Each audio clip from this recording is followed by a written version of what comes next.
All right, so this is just a piece of paracord I'm using for a tiller and string.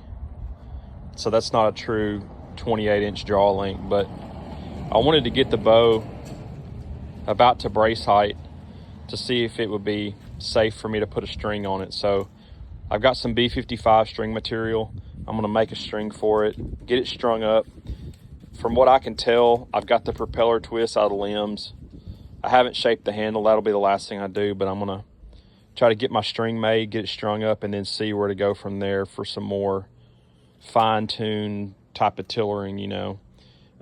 It looks stronger on the bottom limb, which is okay with me, but we'll see once I get a string on it and start doing some small, you know, pulling it back and everything.